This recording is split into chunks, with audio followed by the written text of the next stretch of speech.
बिस्मिल्लाहिर्रहमानिर्रहीम। अस्सलाम वालेकुम दोस्तों, मैं हूं तनवीर और आप देख रहे हैं अपना डिजिटल टीवी यूट्यूब चैनल। जी दोस्तों, आज ये हमारी दूसरी वीडियो है। वो है कि जो नया कानून आने जा रहा है सऊदी अरेबिया में 14 मार्च के बाद क्या क्या चीज़ें सामने आएंगी उनके बारे में थोड़ी सी डिस्कस जो है वो कर रहे हैं।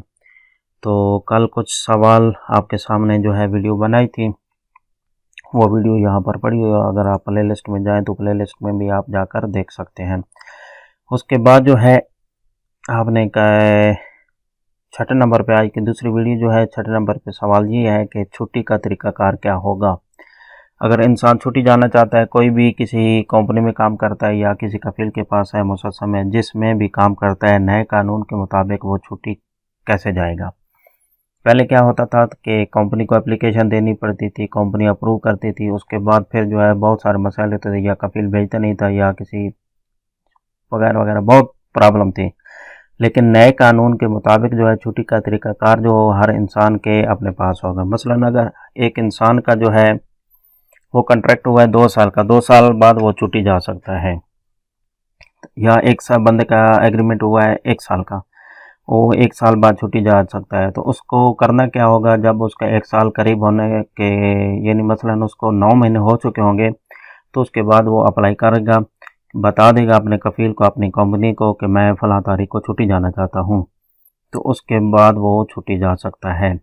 इसके अलावा अगर इमरजेंसी छुट्टी जाना चाहता है तो वो साल में किसी वक्त भी इमरजेंसी अप्लाई कर सकता है, वो भी ऑनलाइन होगा, उसी के हाथ में होगा। लेकिन अगर कफ़ील या कंपनी उसको नहीं देती तो उसमें भी वो ज़्यादा से ज़्यादा 3 महीने उसको रोक सकती है, उसके बाद वो उसको रोक नहीं सकती। तो ये था छुट्टी का तरीक़ाकार। उसके बाद जो है 7वें नंबर पे सवाल है कि रिज़ाइन का तरीका क्या होगा।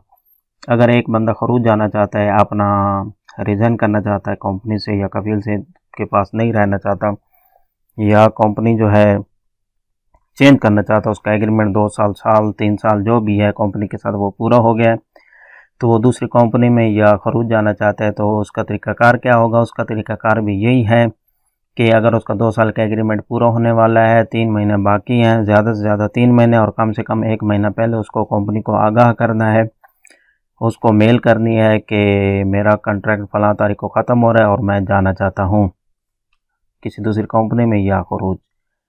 उसके बाद जो है तीसरे नंबर पे सवाल आता है नकल कफ़ाला की शर्त क्या है।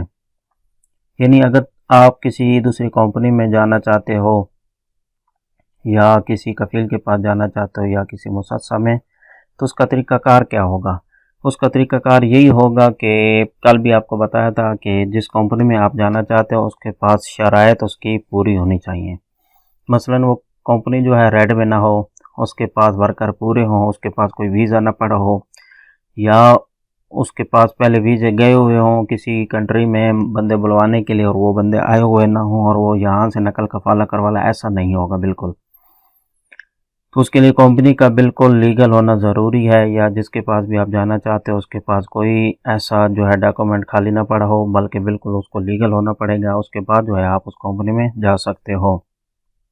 उसका तरीक़ाकार भी यही होगा कि वो कंपनी आपको मेल करेगी, एक लिंक सेंड करेगी, उसमें पूरा आपका एग्रीमेंट होगा, एग्रीमेंट आप पढ़ लोगे, पढ़ने के बाद उसको ओके करोगे, कबूल करोगे, तो आपका एग्रीमेंट उसके बाद शुरू हो जाएगा।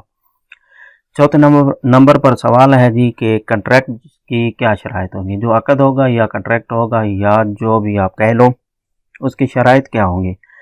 उसकी शराइत यही है कि अगर एक बंदा नया आता है किसी भी कंट्री से सऊदी अरेबिया में, और वो 2 महीने जो है ऐसे बैठा रहता है कि कोई काम करने पे नहीं जाता, या वो आते ही काम करने लग जाता है, उसका एग्रीमेंट ऑटोमेटिक जो है वो शुरू हो जाता है। उसके बाद अगर वो काम पे नहीं लगता 2 महीने, उसके बाद वो अगर वो जाना चाहे, उसके पास काम नहीं है, कंपनी के पास काम नहीं है, तो वो किसी और जगह भी जा सकता है, अपना ख़ुरूज भी लगा सकता है। तो अगर कंपनी आपके साथ करती है एग्रीमेंट 1 साल का, 2 साल का, लेकिन उसके पास काम नहीं होता, 3 महीने आप देखते हो, 6 महीने देखते हो, तो उसके बाद भी आप अक़द तोड़ सकते हो। आप किसी और कंपनी में जाना चाहो तो जा सकते हो, लेकिन उसकी सूरत हाल यही होगी कि वो आपको सैलरी नहीं दे रहा, या उसके पास काम नहीं है, जो भी उसने आपके साथ एग्रीमेंट किया था उसकी खिलाफ वर्जी कर रहा है, जैसे पहले करते थे, लेकिन अब ऐसा नहीं होगा। 5वें नंबर पे सवाल है आज़ाद वीज़ा वालों के लिए ख़ासकर, और जिन लोगों ने फैमिली यहाँ रखी हुई कि फैमिली टैक्स कितना होगा। पहले तो बहुत ज़्यादा फैमिली टैक्स था, लोगों ने फैमिलियाँ वापस भेज दी, टैक्स पूरा नहीं कर पाते थे। तो इस पे ये मसला जो है वो ज़ेर गौर है कि फैमिली का टैक्स कम किया जाएगा या ज़्यादा किया जाएगा। अभी तक इसका कोई जवाब नहीं आया है। ये 14 मार्च के बाद ही पता चलेगा कि फैमिली का टैक्स जो है वो कम किया है या ज़्यादा।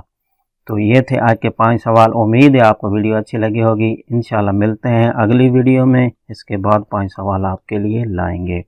दीजिए इजाज़त, अल्लाह हाफ़िज़।